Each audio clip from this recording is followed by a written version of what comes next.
हाँ जी बच्चों, आज फाइनेंशियल मैनेजमेंट में नया चैप्टर स्टार्ट करते हैं। Capital structure. ये कोई नया कंसेप्ट नहीं है, बल्कि एक्सटेंशन पार्ट है फाइनेंसिंग डिसीजंस का, जिसमें कॉस्ट ऑफ कैपिटल आपने कैलकुलेट किया, लीवरेज कैलकुलेट किया। अब उसी चीज़ को आगे बढ़ाने के लिए एक तीसरा कंसेप्ट आता है और वो है कैपिटल स्ट्रक्चर। कैपिटल स्ट्रक्चर का मतलब होता है कि जब कोई कंपनी अपना लेआउट प्लान बनाती है कि उसे कितने कैपिटल की आवश्यकता है, तो वो डिसाइड करती है कि उस कैपिटल में से कितना पैसा वो खुद लगाएगी, यानी इक्विटी शेयर कैपिटल से वो इन्वेस्ट करेगी, कितना पैसा वो प्रेफरेंस शेयर कैपिटल से अरेंज करेगी, कितना पैसा वो डिबेंचर्स से अरेंज करेगी, कितना पैसा वो अपनी रिटेन्ड अर्निंग्स में से लगाएगी। इन सब का एक मिक्स करके जो टोटल आता है उसे capital structure of that company कहा जाता है। यानी अगर आप इसका मीनिंग देखें तो है capital structure refers to the mix of sources from where the long term funds required in a business may be raised। यानी वो फंड्स जो लॉन्ग टर्म हैं, जो ज़रूरत है उस बिजनेस के लिए, वो रेज किए जा सकते हैं। एक ऐसा मिक्स होता है, उसे कैपिटल स्ट्रक्चर कहा जाता है। आप इसको अदर वर्ड्स में ऐसे भी कह सकते हैं कि it refers to the proportion of debt, preference capital and equity capital. ये कैपिटल स्ट्रक्चर की एक लिटरल मीनिंग हो गया। किसी कंपनी में कैपिटल स्ट्रक्चर इक्विटी कैपिटल का हो सकता है, जिसमें खाली रिजर्व्स एंड सरप्लस हो, इंक्लूडिंग रिजर्व्स एंड सरप्लस। मेरे नोट्स निकाल के बैठिए। किसी में इक्विटी और प्रेफरेंस शेयर कैपिटल हो सकती है, किसी में इक्विटी, प्रेफरेंस और लॉन्ग टर्म डेट्स यानी डिबेंचर्स हो सकते हैं, और किसी में इक्विटी और लॉन्ग टर्म डेट्स, डिबेंचर ना हो करके किसी बैंक से लिया हुआ लोन हो सकता है। तो ये अलग अलग पैटर्न होते हैं किसी भी बिजनेस के कैपिटल स्ट्रक्चर के। दो चीजें होती हैं, एक फाइनेंशियल स्ट्रक्चर और एक कैपिटल स्ट्रक्चर। दोनों में फर्क है। Financial structure is the way in which a company's assets are financed। Financial structure क्या है? ये एक वे है, एक रास्ता है। इट इज ए वे जिसमें ये बताया जाता है कि कंपनी की असेट्स कैसे फाइनेंस की जाएंगी। जैसे शॉर्ट टर्म बोरोइंग से कितनी होंगी, लॉन्ग टर्म बोरोइंग से कितनी होंगी, और ओनर्स की इक्विटी से कितनी होंगी। Financial structure is the entire left hand side of the balance sheet. Balance sheet की जो लेफ्ट हैंड साइड होती है, जिसे आप लायबिलिटी साइड कहते हैं। लायबिलिटी साइड कहना भी उचित है, कोई दिक्कत नहीं है। डेबिट साइड कहना गलत है। तो लेफ्ट हैंड साइड या लायबिलिटी साइड में जो भी है वो उस कंपनी का फाइनेंशियल स्ट्रक्चर होता है। कहने का मतलब ये हो गया कि उसमें शॉर्ट टर्म बोरोइंग्स यानी करंट लायबिलिटीज भी शामिल होती हैं। It represents all the long term and short term sources of capital. क्या कहते हैं उसे कहते हैं फाइनेंशियल स्ट्रक्चर। लेकिन capital structure refers to the combination of debt and equity with a company uses to finance its long term operations. Business में जो long term operations होते हैं, लॉन्ग टर्म ऑपरेशंस, लंबे समय तक चलने वाले क्रियाकलाप, उसमें कितनी हमारी ओन्ड कैपिटल होगी और कितने डेट्स होंगे, अगर इसको पता करना है तो वो कैपिटल स्ट्रक्चर कहा जाएगा. It is the long term financing of the company. ये कंपनी की लॉन्ग टर्म फाइनेंसिंग है और वहां पर दोनों हैं. दूसरे शब्दों में हम ये भी तो कह सकते हैं कि capital structure is a part of financial structure, क्योंकि कैपिटल स्ट्रक्चर छोटा रूप है, खाली लॉन्ग टर्म फाइनेंसिंग को चेक करता है और फाइनेंशियल स्ट्रक्चर में लॉन्ग टर्म और शॉर्ट टर्म दोनों को चेक किया जाता है. इसीलिए आप कह सकते हैं कि कैपिटल स्ट्रक्चर लॉन्ग टर्म और फाइनेंशियल स्ट्रक्चर दोनों टर्म, तो capital structure is a part of financial structure.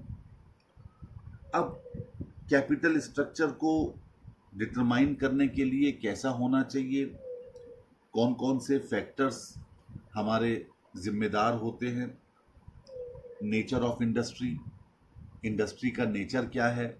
बहुत सारी इंडस्ट्रीज ऐसी होती हैं जहां फिक्स्ड कैपिटल की बहुत लंबे समय तक के लिए आवश्यकता होती है, क्योंकि वहां पर ज़्यादा एक्सेसिव इन्वेस्टमेंट होता है कंपनी की बिल्डिंग्स में, कंपनी के प्लांट लगाने में, और उसके बाद ऑपरेशनल खर्चे बहुत कम होते हैं. तो वहां पर हमारा कैपिटल स्ट्रक्चर ऐसा होना चाहिए जिसमें हमें अपनी कैपिटल ज़्यादा लगानी चाहिए, क्योंकि वो लंबे समय तक बिजनेस में इन्वॉल्व रहेगी.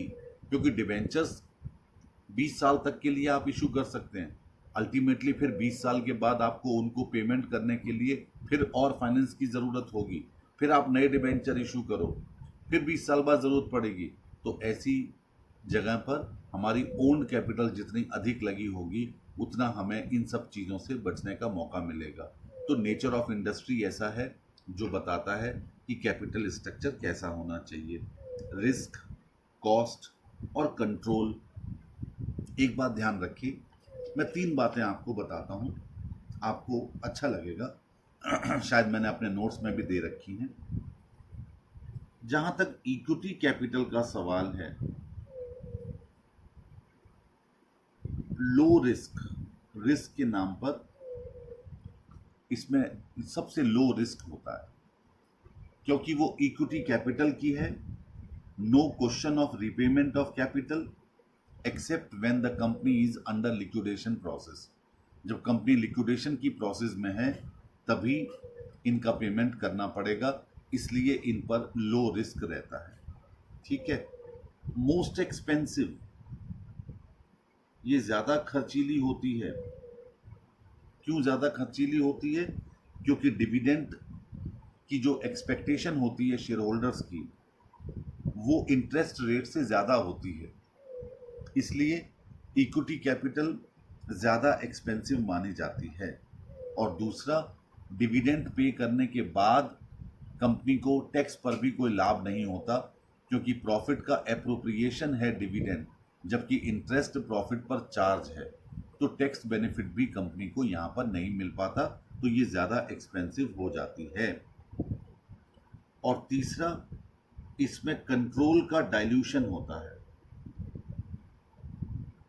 जितना और लोगों के पास इक्विटी कैपिटल होगी, स्वाभाविक है आपका बिजनेस से उतना कंट्रोल कम होता चला जाएगा, क्योंकि हर इक्विटी शेयर पर वोट देने का राइट होता है.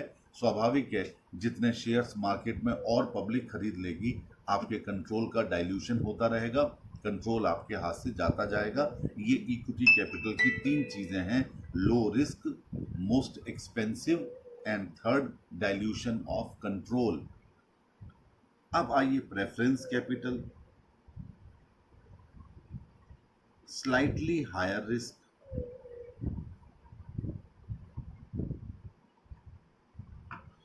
कुछ रिस्क हायर होता है इक्विटी की कंपैरिजन में. क्यों? क्योंकि यहाँ पर प्रिंसिपल अमाउंट को एक सर्टेन पीरियड के बाद पेमेंट करना पड़ता है और डिविडेंड का पेमेंट भी आपको करना पड़ता है इक्विटी से पहले। साथ में क्यूमुलेटिव प्रेफरेंस शेयर कैपिटल के केस में डिविडेंड क्यूमुलेट होता रहता है उनका, जब इनसफिशिएंट प्रॉफिट होता है तब। तो थोड़ा सा ये रिस्की हो गया। स्लाइटली चीपर कॉस्ट,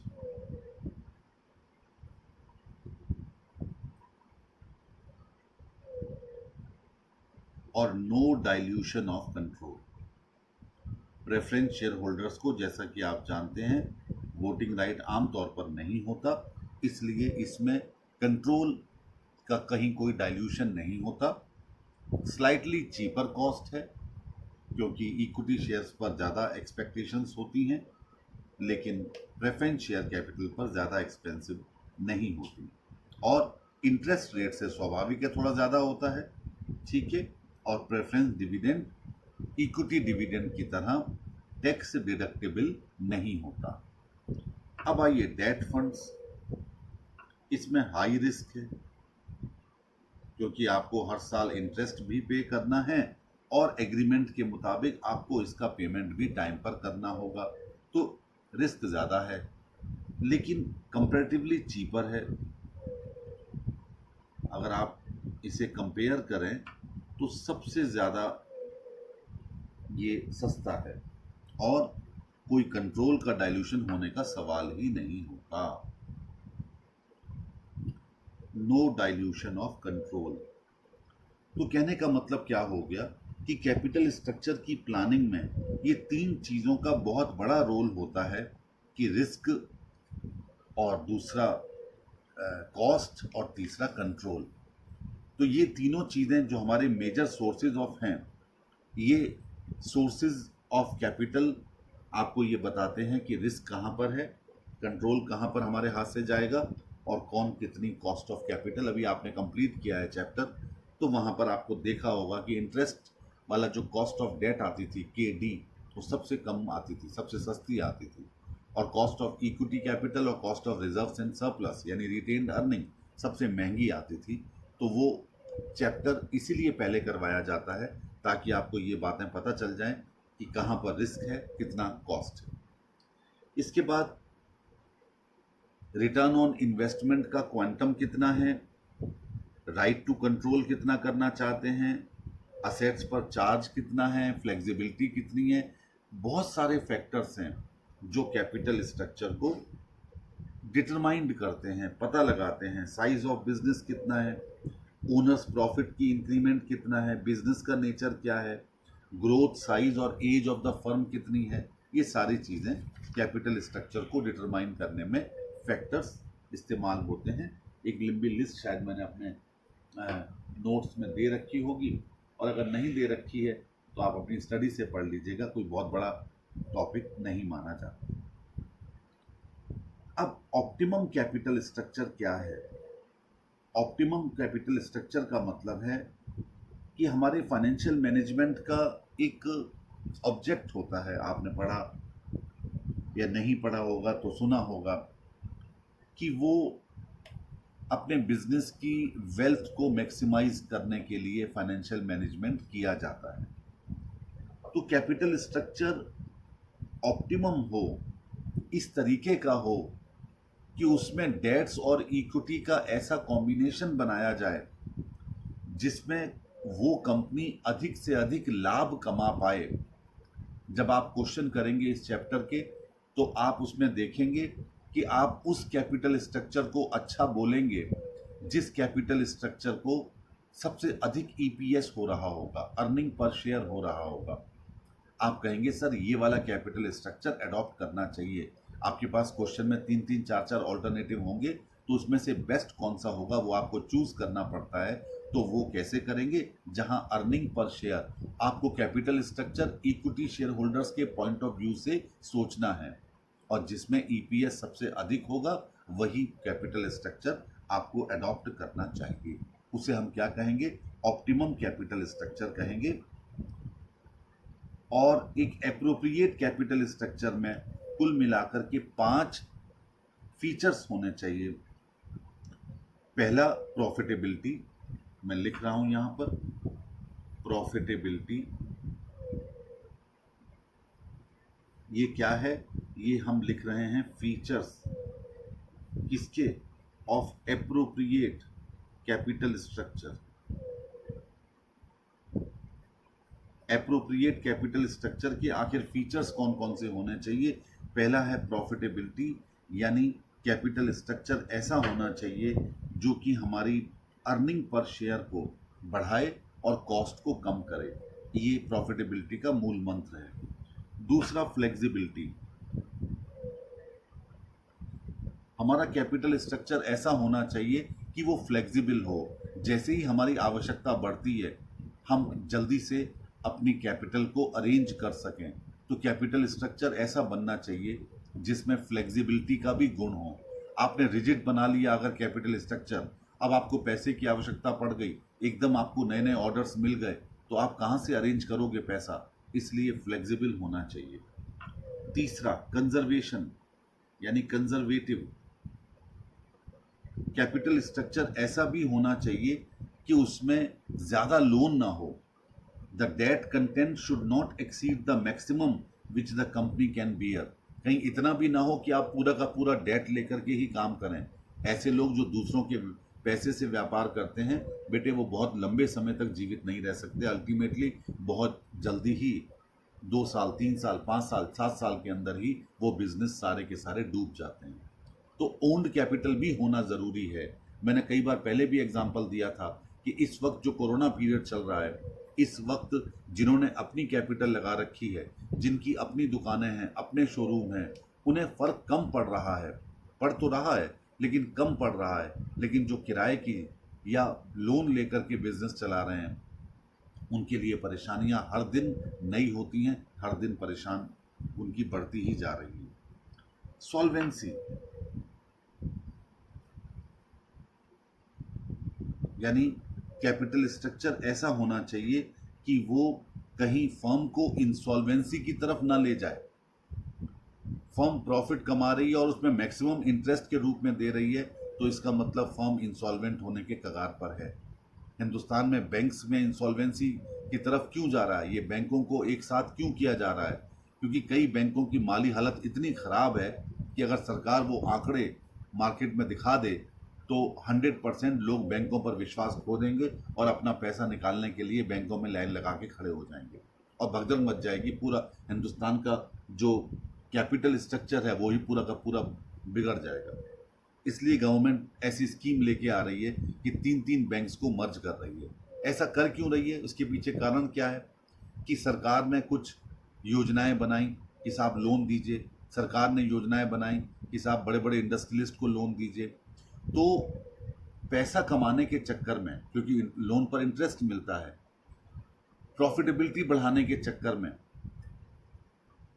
जितने भी बैंक के डायरेक्टर्स थे, जैसे चंदा कोचर आजकल जेल में है, आईसीआईसीआई बैंक की शायद वो थी, वो चेयरपर्सन थी, तो उन्होंने ज़्यादा से ज़्यादा लोगों को लोन देना शुरू कर दिया कि जिससे प्रॉफिट ज़्यादा होगा और डिपॉजिट्स कम होना शुरू हो गए, क्योंकि लोगों के पास आज की डेट में सेविंग करने का कम मौका मिल पाता है, खर्चे बढ़ते जा रहे हैं, नई टेक्नोलॉजी आती जा रही है, तो कुछ खर्चे उसकी वजह से ज़्यादा बढ़ गए।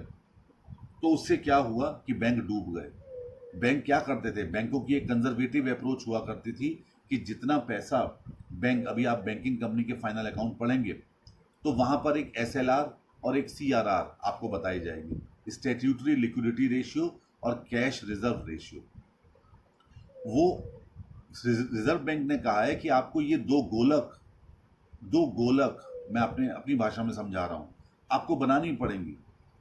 और जितना आपके पास टर्म डिपॉजिट या पैसा आएगा, आपको उसमें इतना % एसएलआर में डालना है, हर साल बदलती रहती है वो, और इतना % कैश रिजर्व रेशियो के लिए आपको रखना है, जिससे कि कोई ऐसा ना हो कि कोई आपका कस्टमर बैंक में आए और आपसे कहे कि मुझे 20 लाख रुपए चाहिए और आपके पास पैसे ही ना हो।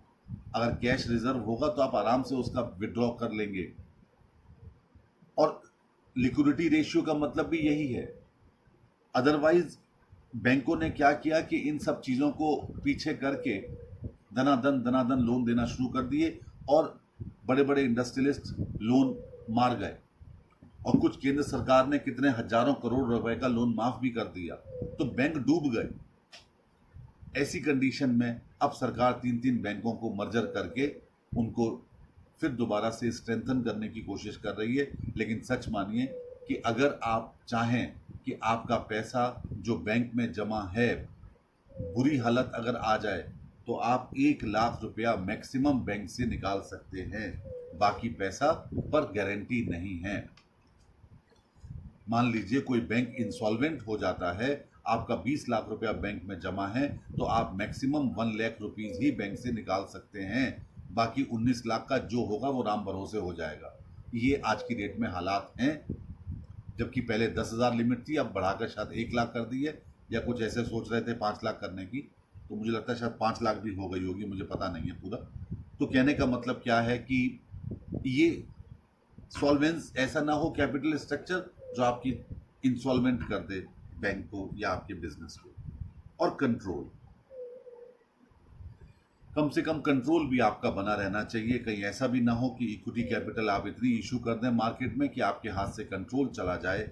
जैसे रिलायंस इंडस्ट्री में आज भी मुकेश अंबानी एंड सन्स या उनकी मदर या उनके बाकी घर वालों का लगभग 67% से ज़्यादा हिस्सा है।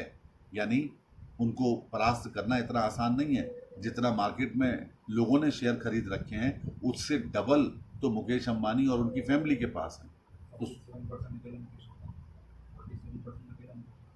और उसमें से 47 अकेले मुकेश अंबानी के पास हैं, बाकी उनके बेटे उनकी पत्नी के पास हैं।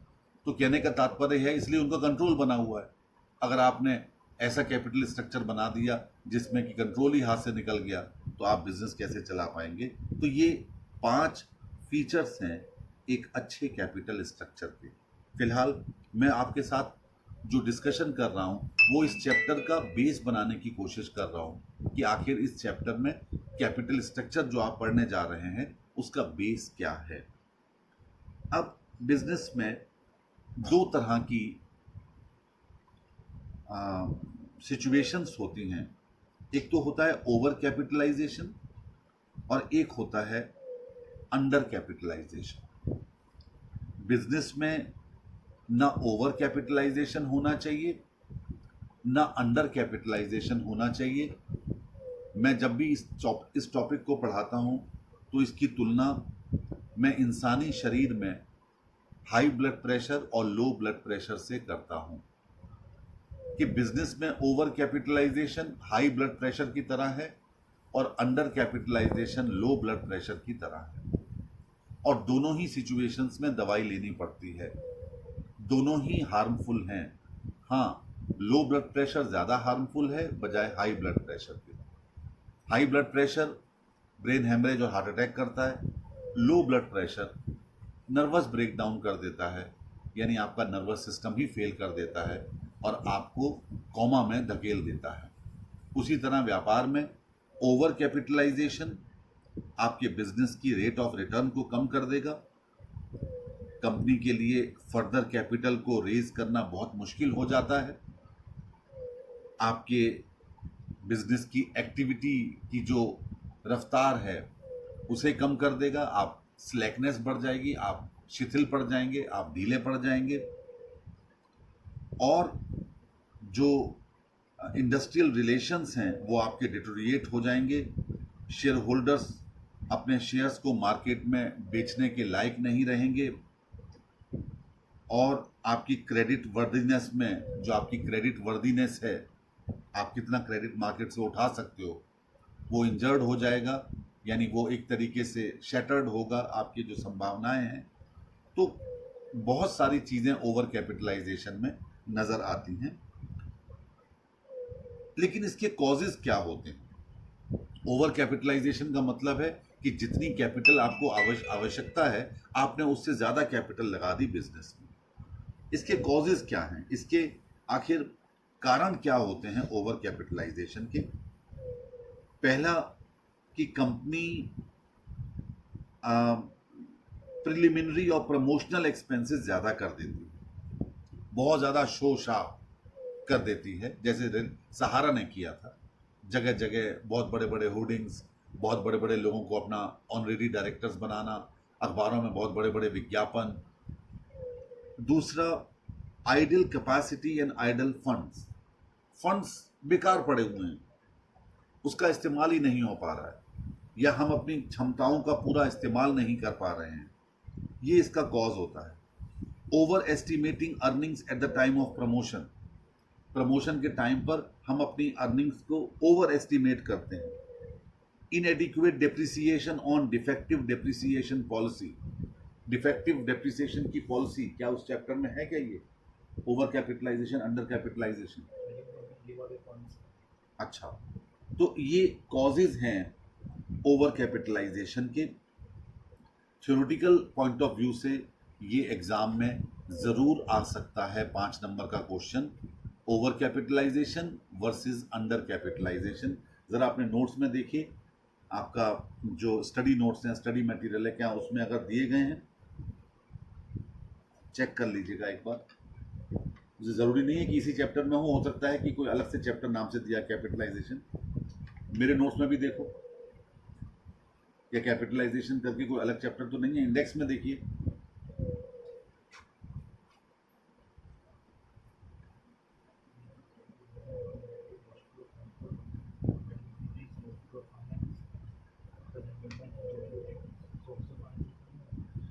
सोर्सेज ऑफ दिस में नहीं होगी, या तो लीवरेज वाले चैप्टर में होगा, और अंडर कैपिटलाइजेशन क्या है कि जितनी कैपिटल आपको चाहिए उससे आपने कम लगा रखी है, तो उसमें तो आपका प्रोडक्शन सफ़र कर जाएगा, आप हाई बेनिफिट्स डिस्काउंट के नहीं ले पाएंगे अगर आपको ज़्यादा आइटम खरीदने का है। तो अंडर कैपिटलाइजेशन बिजनेस में तो वैसे भी नहीं होना चाहिए, आप आपके अपने जो एम्प्लॉयज़ हैं उनकी सैलरी टाइम पर नहीं दे पाएंगे, अगर आपको कोई एक्सपेंशन करना है तो वो आप नहीं कर पाएंगे। तो इस तरीके से दोनों ही आपकी सिचुएशंस खराब हैं, ना अंडर कैपिटलाइजेशन ना ही ओवर कैपिटलाइजेशन। आपके बिजनेस में ऑप्टिमम साइज होना चाहिए, किसका? कैपिटल का ऑप्टिमम साइज। ये कैपिटल स्ट्रक्चर के चैप्टर में इसलिए बताया जा रहा है कि अभी थोड़ी देर में आप कैपिटल स्ट्रक्चर अपना देखेंगे, तो उस कंडीशन में आपका कैपिटल स्ट्रक्चर ऐसा होना चाहिए जो जितनी आवश्यकता हो उतने की पूर्ति करे, ना उससे ज़्यादा कैपिटल हो आपके बिजनेस में, ना ही उससे कम हो। This is the concept of capital structure और ऑप्टिमम कैपिटल स्ट्रक्चर। अब मैं इस चैप्टर का पहला पॉइंट बताने जा रहा हूं, और वो है इनडिफरेंस पॉइंट। हेडिंग डाल दीजिए, इनडिफरेंस पॉइंट।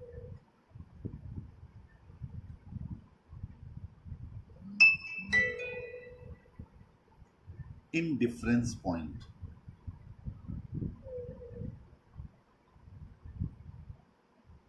देखिए, जहां तक सवाल है इनडिफरेंस पॉइंट का, ये एक ऐसा पॉइंट है एबिट के लेवल पर जहां अलग अलग कैपिटल स्ट्रक्चर पर ईपीएस बराबर रहती है। मैं आपसे कहूं, indifference point is the point of EBIT.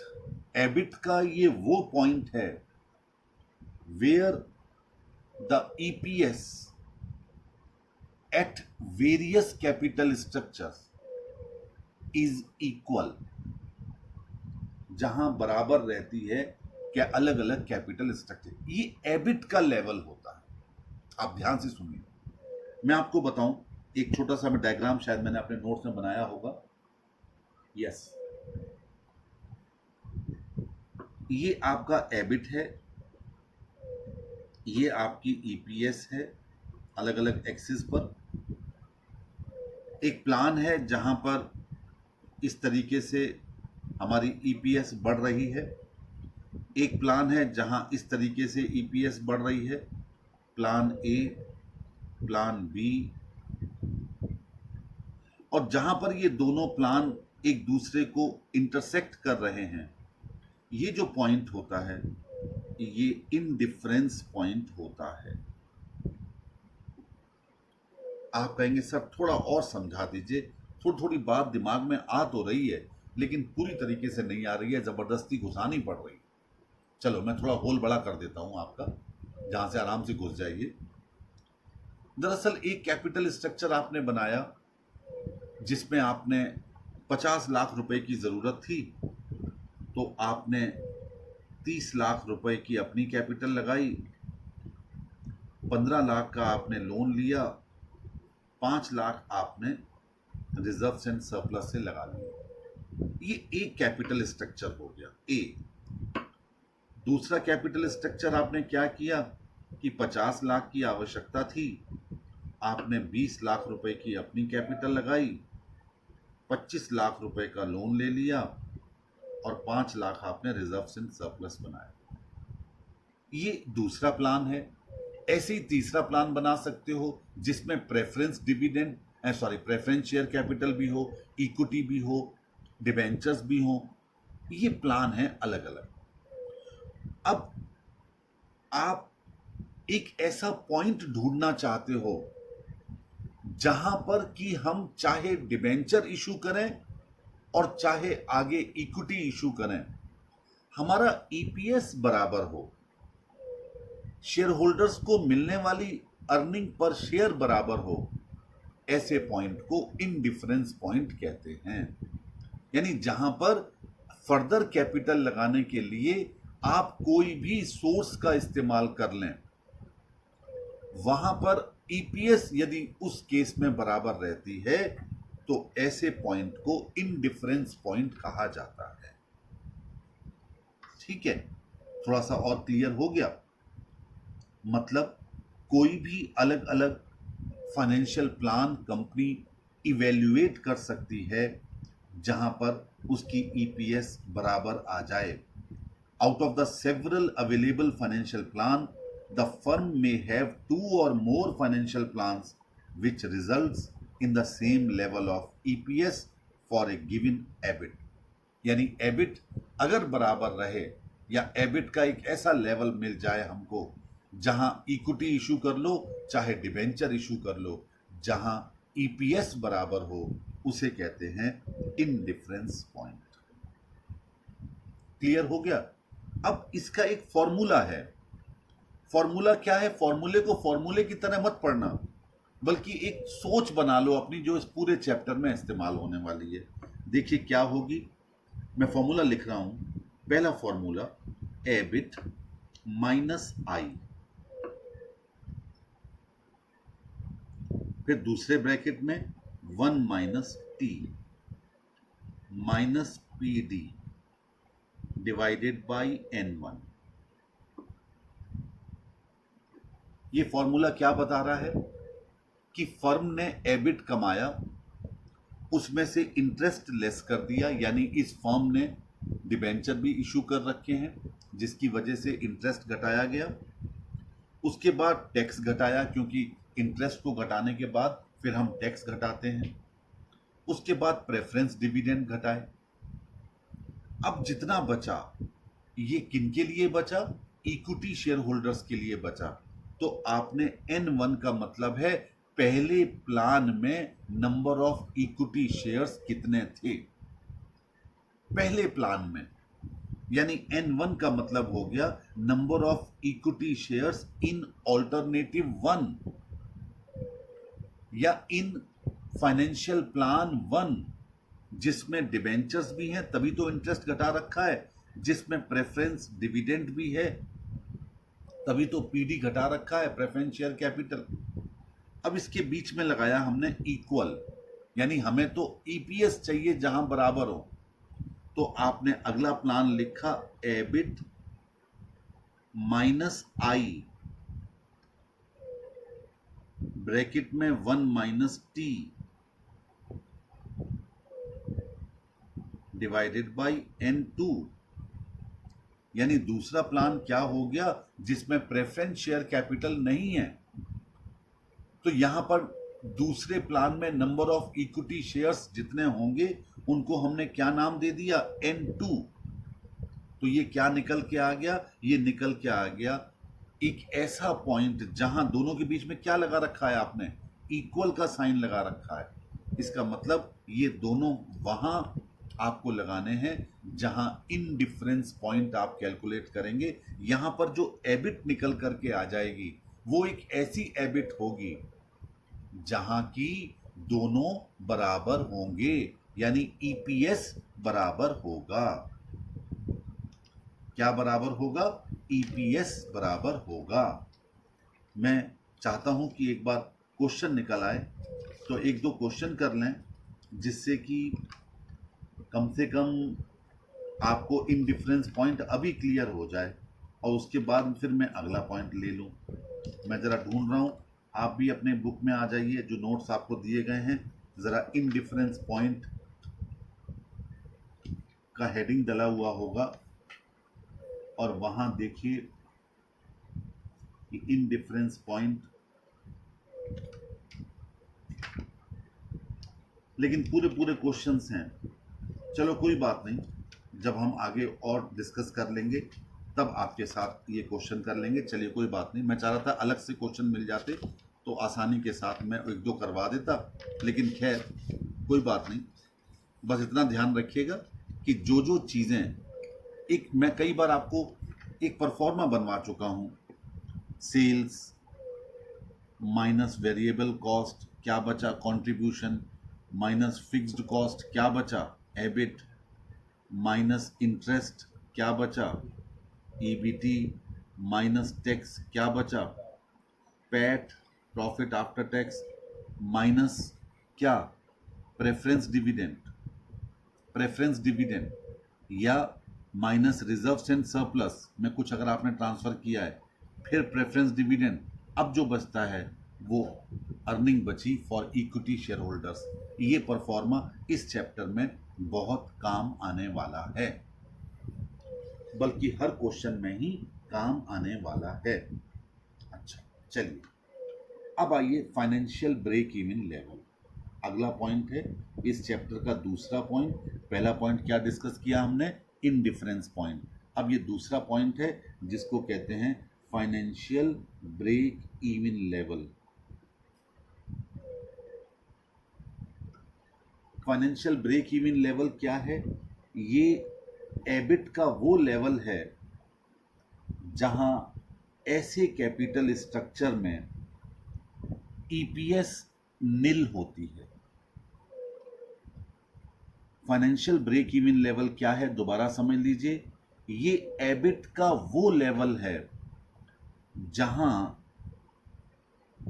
ऐसा कैपिटल स्ट्रक्चर होता है जहां ईपीएस जीरो होती है, यानी कि हमारे इक्विटी शेयर होल्डर्स को कुछ भी नहीं मिल रहा होता है।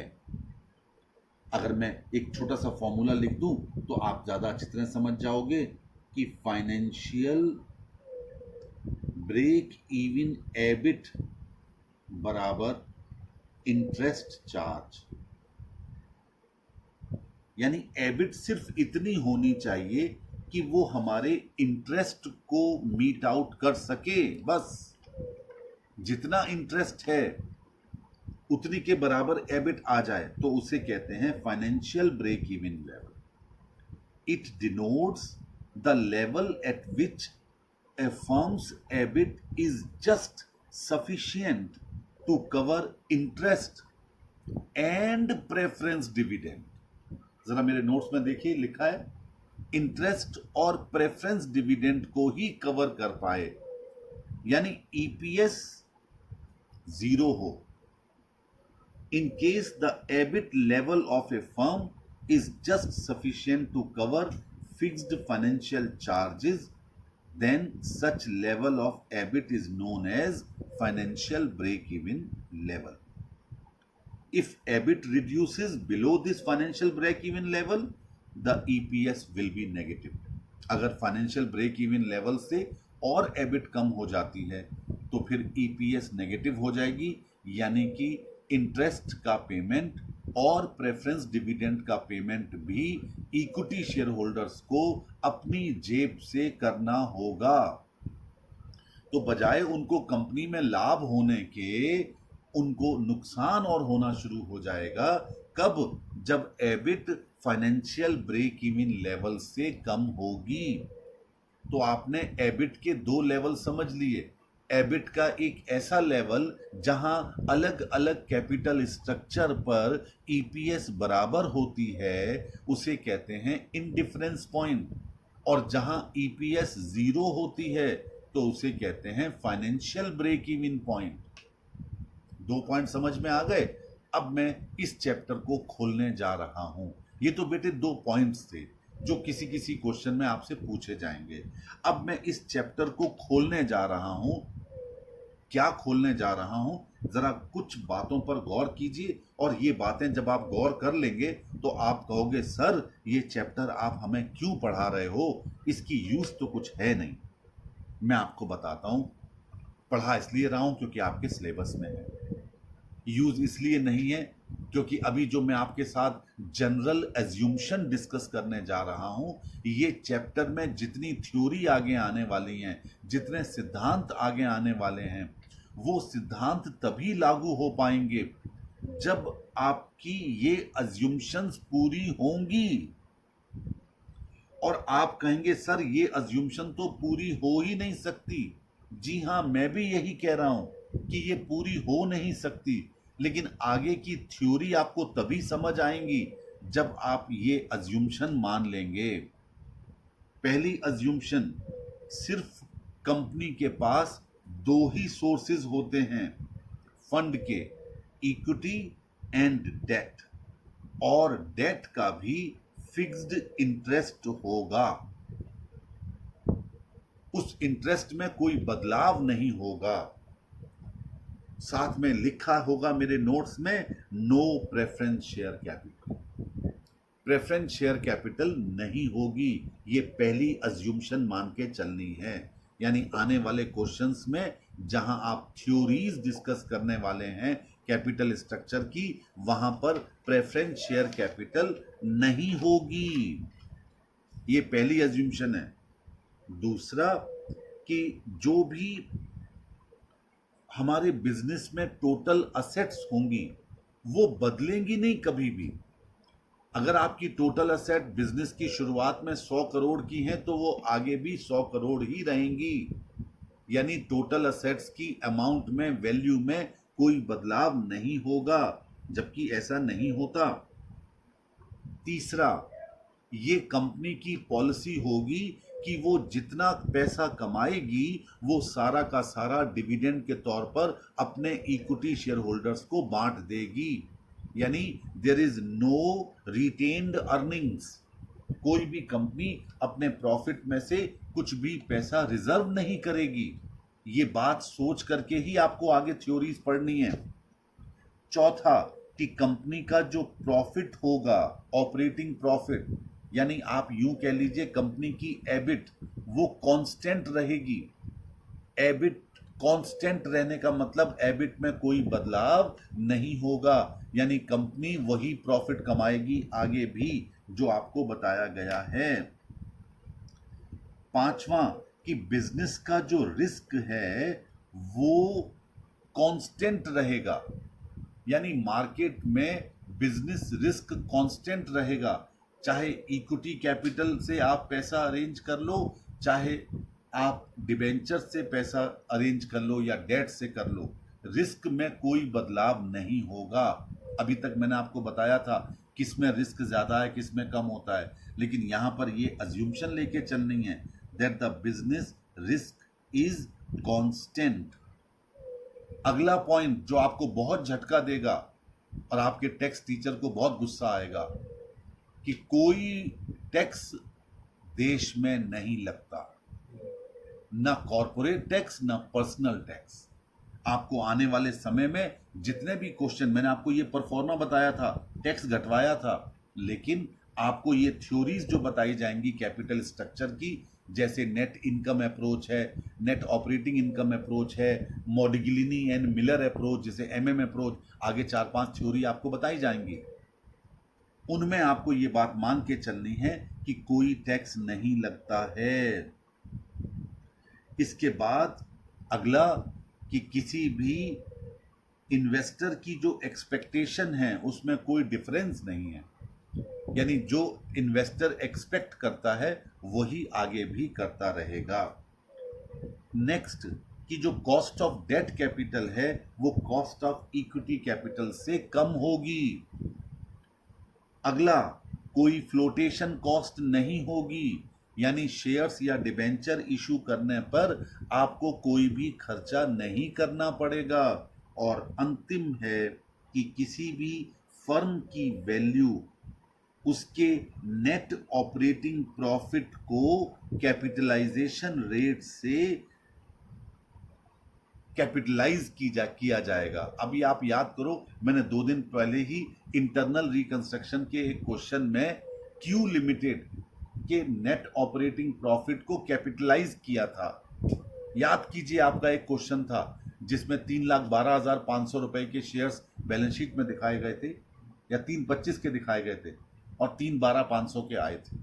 वही चीज यहां पर कही गई है कि फर्म की वैल्यू इस आधार पर निकाली जाएगी कि नेट ऑपरेटिंग प्रॉफिट का कितना कैपिटलाइजेशन रेट है, यानी net operating profit divided by capitalisation rate. जो निकल के आएगा उससे फर्म की वैल्यू पता की जाएगी।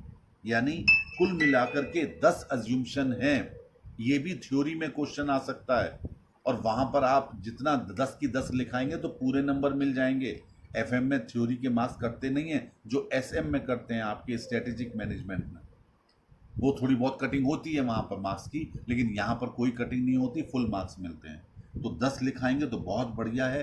क्या क्या है जरा एक बार फिर करते हैं। There are 2 sources of fund, only debt and equity capital, no preference share capital. दूसरा, total assets of the firm never change.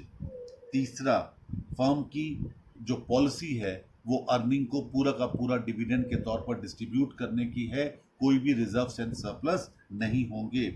Number 4, operating profit remain constant, यानी EBIT remain constant. Number 5, risk complexion of the firm remain same, there is no change in business risk, no corporate and personal income tax. Investors की expectations में कोई difference नहीं होगा, KD केई से हमेशा कम होगी, फ्लोटेशन कॉस्ट कभी नहीं होगी, और फर्म की वैल्यू उसके नेट ऑपरेटिंग प्रॉफिट और कैपिटलाइजेशन की रेट से पता की जाएगी। हेडिंग डाल दीजिए अगले लेक्चर के लिए, theories of capital structure. That's all.